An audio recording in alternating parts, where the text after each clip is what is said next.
Outer Order, Inner Calm by Gretchen Rubin. A friend once told me something that stuck with me forever. She said, "I finally cleaned out my fridge, and now I know I can switch careers." You're probably thinking, what? How does a clean refrigerator have anything to do with changing your entire career? On the surface, they're in completely different universes, right? But here's the thing. I knew exactly what she meant. Haven't you felt it too? That weird, almost magical relief when you finally clear off your messy desk? That unexpected burst of energy you get from organizing a chaotic closet? It goes way beyond just having a tidier space. It's this feeling of being in control. Like suddenly, anything is possible. For most of us, how our space looks has a direct line to how our mind feels. And this connection is way more powerful than we give it credit for. This simple truth is at the heart of a little book that's quietly helped millions of people find peace in a world drowning in stuff. It's called Outer Order, Inner Calm, and the author, Gretchen Rubin, is one of the most thoughtful writers on human happiness today. She didn't start out as an organizing expert. She's more of a student of human nature. She used to be a lawyer who even clerked for a Supreme Court justice. Then one day, she realized she wanted to understand what actually makes people happy. Through all her research, she discovered this universal truth. For most of us, outer order really does create inner calm.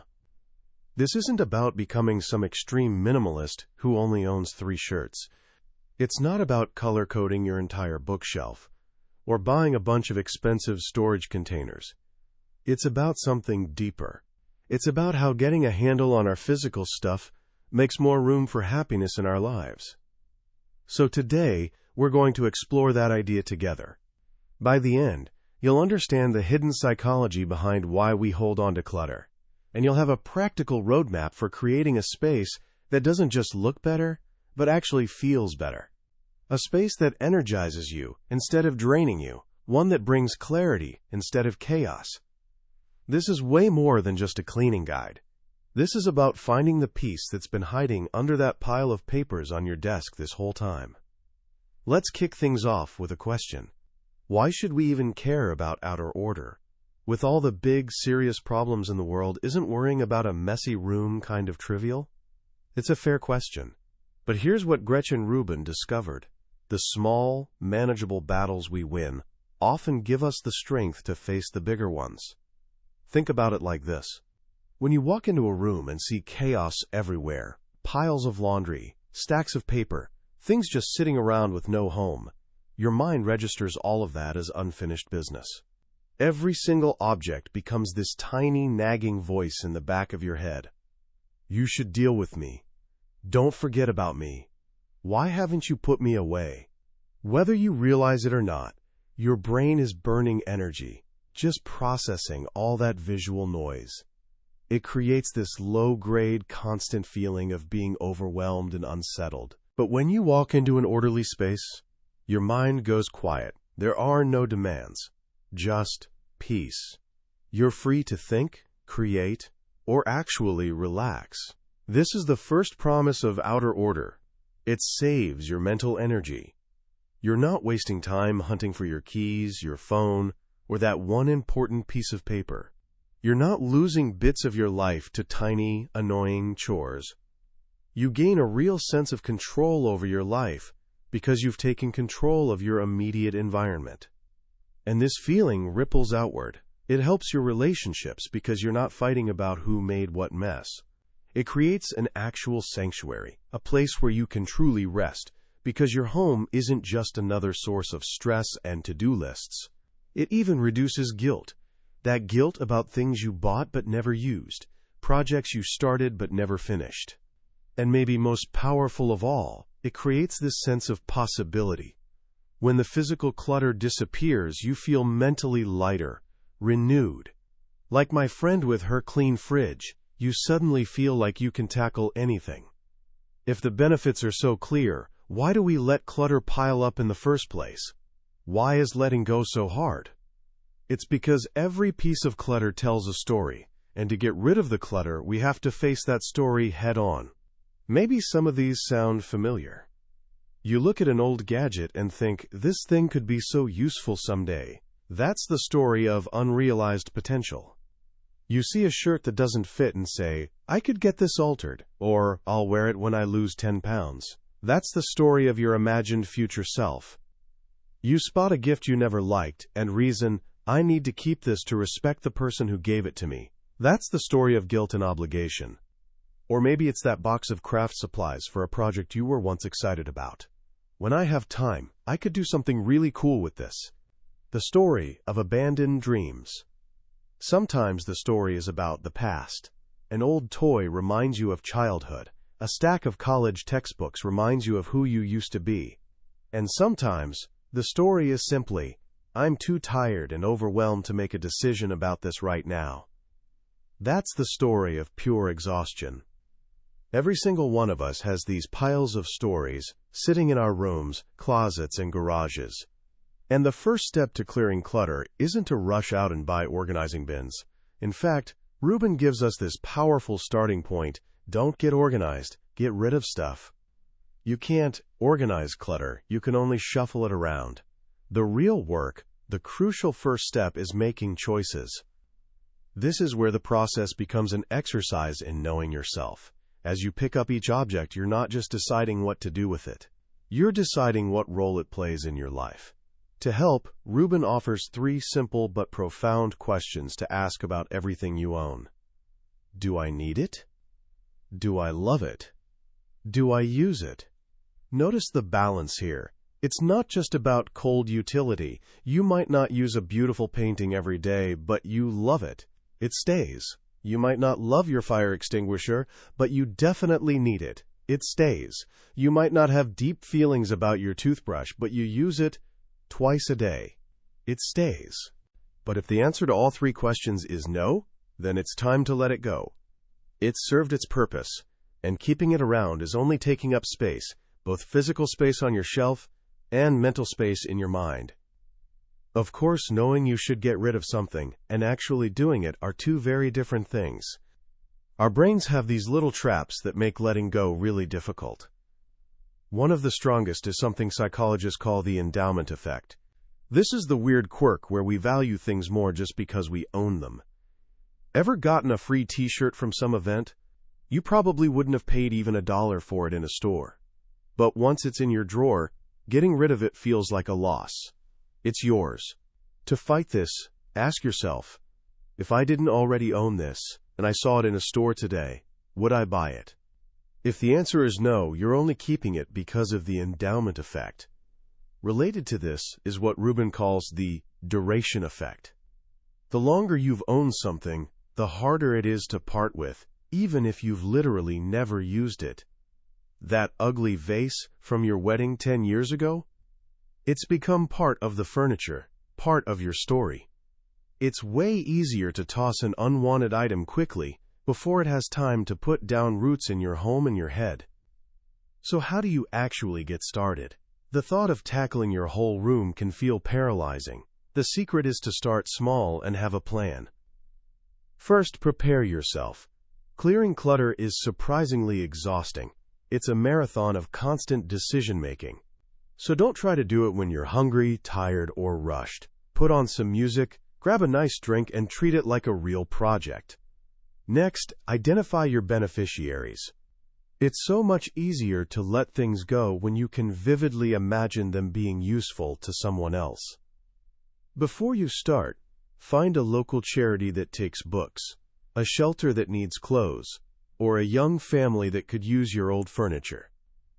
When you're not just getting rid of a board game, but giving it to the summer camp for rainy days, the whole thing transforms from loss to generosity. One of the most common types of clutter is the unfinished project, the half-finished knitting, the woodworking tools, the language learning books. These aren't just clutter. They're monuments to our guilt. Every time we see them, we feel this pang of self-reproach. Rubin offers a simple, liberating solution. Abandon the project. The easiest way to finish a project is to decide you're not going to do it. Let it go. Get that stuff off your shelf, and, more importantly, off your conscience. Let's walk through a practical example, the clothes closet. For most of us, it's basically a graveyard of fantasy selves and past identities. To tackle it, you can't just glance at the hangers. You have to take out each item one by one and ask the hard questions. Does it currently fit? Not will it fit someday, but does it fit right now? Do you actually wear it? Be honest. If you've worn it 5 times or fewer since buying it, it's probably not a keeper. Is it uncomfortable? Life is too short for itchy sweaters and shoes that hurt. Does it need altering? If so, make a deal with yourself. Either get it altered in the next 2 weeks or let it go. And here's a great one. Rubin calls the X factor. If you ran into your ex on the street, would you be happy wearing this? The answer is often really revealing. By going through this process, you're not just cleaning your closet, you're curating your identity. You're clearing away things that no longer represent who you are, making room for the person you are right now. Once you've made those brave choices about what to keep and what to release, you move into the next phase, creating order. This is where you give everything that remains a proper home. This stage is guided by a simple but powerful idea from policing called the broken windows theory. The idea is that in a neighborhood, small signs of disorder, like a single broken window that never gets fixed, send a signal that nobody's in charge. This can lead to more disorder and eventually bigger problems. The same thing happens in our homes. A small pile of mail on the kitchen counter attracts more mail, then a few books, then a stray coffee mug. Before you know it, that clear surface has become a clutter magnet. Clutter attracts more clutter. But the reverse is also true. Order inspires order. When you fix the small, broken windows in your home, making the bed, sorting the mail, clearing the counters, you create an environment that feels cared for, which makes maintaining that order so much easier. The key is one of the most important rules in the entire book. Every item should have a specific home, not a general area, but a specific, designated spot. And closely related, never label anything miscellaneous. A miscellaneous drawer is just where things go to be forgotten. When everything has a home, cleaning up is no longer this creative exercise in figuring out where things should go. It becomes a simple, almost mindless process of putting things back where they belong. You know exactly where the scissors are. You know where the batteries live. You know where your passport is.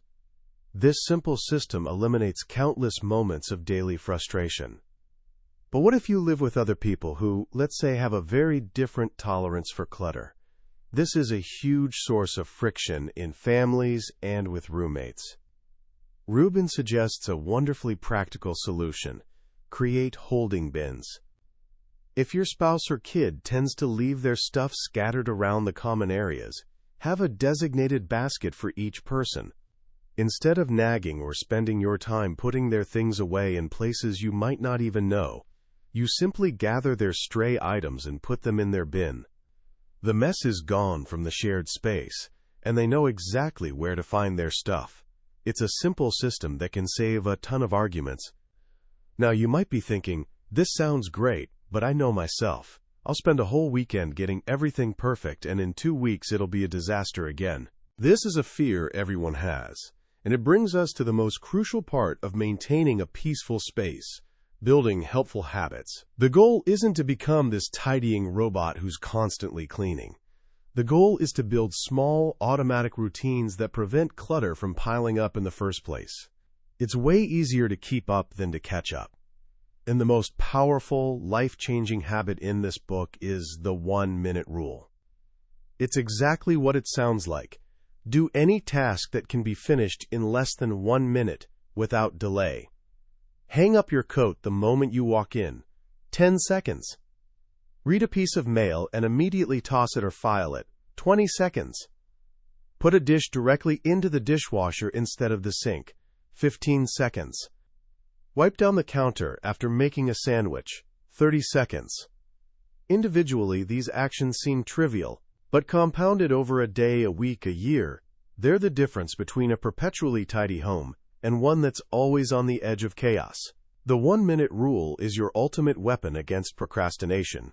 It stops small tasks from piling up into overwhelming projects. Another simple but brilliant habit is the 10-minute closer. At the end of the day, before you truly relax or head to bed, set a timer for 10 minutes and do a quick tidy of your main living space. Put the shoes away. Stack the magazines. Return the remote to its spot. Wipe the kitchen counters. You're not deep cleaning. You're just resetting the space for tomorrow. Waking up to a tidy home instead of yesterday's chaos is an incredibly calming way to start your day. You can do the same thing at the end of your workday. A 10-minute closer for your desk makes coming back in the morning so much more pleasant. These habits are the machinery of inner calm. They work quietly in the background, maintaining order so your conscious mind doesn't have to. But here's something most organizing books miss.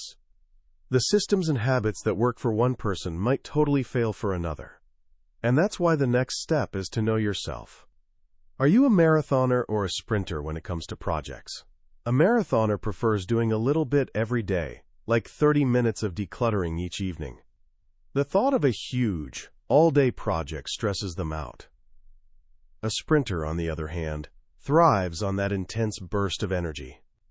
They'd rather dedicate an entire Saturday to blasting through the garage, fueled by deadline pressure. There's no right way. There's only the way that works for you. Are you an overbuyer or an underbuyer? An overbuyer loves to stock up. They have a 10-year supply of toothpaste and buy gadgets just in case. Their challenge is resisting the impulse to acquire. A great mantra for them is, store it at the store. You don't need to keep it in your house. You can buy it if and when you actually need it. An underbuyer resists buying things. They'll use soap instead of shaving cream to avoid purchasing shaving cream. Their clutter is often broken or shabby stuff because they hate replacing things. Their challenge is giving themselves permission to buy what they truly need. Understanding your own tendencies is key to creating a system that actually sticks. If you're what Rubin calls an obliger, someone who's great at meeting other people's expectations but struggles with their own, you'll need external accountability. You won't succeed just by telling yourself to clean the basement. You need to invite a friend over to help or promise to donate the cleared items by a specific date. You need to turn that inner expectation into an outer one. By understanding yourself, you can tailor your approach and finally stop fighting your own nature.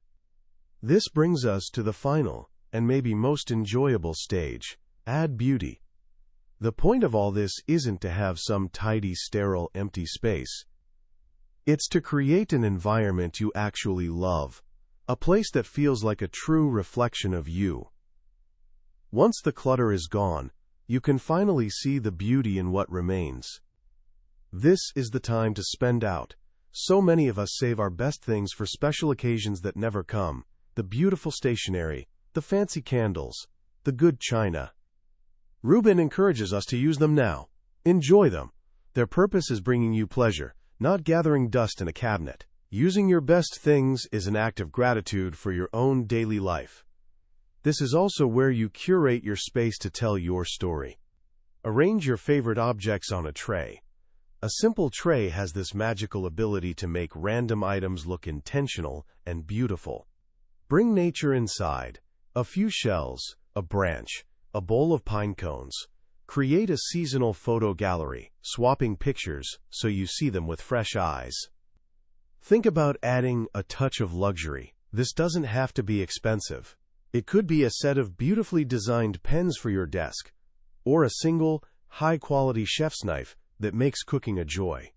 These small upgrades to the tools you use every day can make a huge difference in how you experience life. Ultimately, this journey from chaos to calm is about more than stuff. It's a process of rediscovery. You unearth forgotten treasures. You let go of past identities that no longer serve you. You make conscious choices about what deserves a place in your life. And maybe the most important tip in the whole book is the last one: remember love. When you're frustrated with the box of childhood artwork your parents can't throw away, or the ragged college t-shirts your partner insists on keeping, remember that this stuff, this clutter, is often just a tangled expression of love. Love for the past, love for memories, love for the people we share our lives with. By approaching it with that understanding, even the frustrating process of decluttering can become an act of connection and grace. Outer order really does lead to inner calm. It's not magic. It's simply the quiet freedom that comes when you've created a space where everything you see is something you need, use, or love. As we wrap up our journey through outer order, inner calm, I want to take a moment to think about why this seemingly simple book has had such a profound impact. In a world that's constantly screaming for our attention, with endless notifications and overwhelming to-do lists, our physical space is one of the few things we can truly control. And what Gretchen Rubin so brilliantly shows us is that taking control of our space is a powerful way to take back control of our minds. The real genius of this book isn't some rigid, one-size-fits-all system. Its power is in its flexibility and deep understanding of human nature. It recognizes that we're all different. My reasons for keeping clutter are different from yours. What feels like a calming, minimalist space to one person might feel cold and empty to another. The book gives us a framework of questions and ideas, but ultimately it empowers us to find our own way. It's a guide, not a set of rules. For a young person, especially someone around your age, this lesson is invaluable. You're at a stage in life where you're actively building your identity, figuring out who you are and what matters to you. The process of decluttering, as outlined in this book, is a physical version of that internal process. When you clean out your closet, you're not just getting rid of old clothes. You're letting go of the person you were in middle school to make room for who you're becoming. When you organize your desk, you're not just sorting papers. You're creating the mental space you need to focus on your studies, your passions, and your future. What I find most powerful is the idea that this isn't a one-time event but a practice. The habits, especially the 1-minute rule and the 10-minute closer, are tools for life. They teach you that consistency in small things leads to massive results over time. This principle applies to everything: studying, exercise, relationships, and, yes, keeping your room tidy. So how can you start applying these ideas today without feeling overwhelmed? Here are 3 simple actions. First, try the 10-minute closer tonight. Before you go to bed, set a timer for just 10 minutes. Don't try to tackle your biggest mess. Just do a quick reset. Put away your shoes, stack your books, clear off one surface. Experience the feeling of waking up to a slightly more orderly world and see if it doesn't change your morning. Second, practice the 1-minute rule tomorrow. For just one day, be aware of any task that would take less than 60 seconds. When you finish a snack, take the wrapper to the trash immediately. When you take off your jacket, hang it up. Notice how these tiny actions prevent messes from ever starting. It's like having a superpower against clutter. Third, this weekend, pick one drawer. Just one. It could be your sock drawer, your desk drawer, or that dreaded junk drawer. Dump everything out. Quickly sort it into 3 piles: keep, donate, or toss, and a small, I'm not sure yet pile. Put the keep items back neatly. Deal with the donate or toss pile immediately. This small victory will give you the momentum and confidence to tackle bigger spaces. The journey to inner calm isn't found in some grand, sweeping gesture. It's found in the small daily choices we make. It's in the quiet satisfaction of knowing where to find your keys. It's in the peace of a clear desk. And it's in the realization that by creating order in the world around you, you're creating a calm, clear, and beautiful space for yourself to grow. That was our deep dive into Outer Order, Inner Calm by Gretchen Rubin. We've explored the core ideas today, but let me be clear. A summary is like looking at a travel brochure, while reading the book is like taking the trip yourself. The real magic happens in those quiet moments of reading, when a particular phrase or simple tip connects with your own life in a way you didn't expect. This summary is your map, designed to help you decide if this is a journey you want to take. If anything we've talked about today sparked something in you, I encourage you to grab a copy. Reading it isn't just about learning.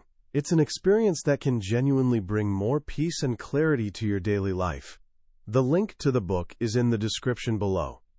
Also, if you found this exploration valuable, it would mean the world to me if you'd hit that like button and subscribe to the channel. That way, you won't miss our next deep dive into another life-changing book from the billionaire's bookshelf. Let's keep learning and growing together.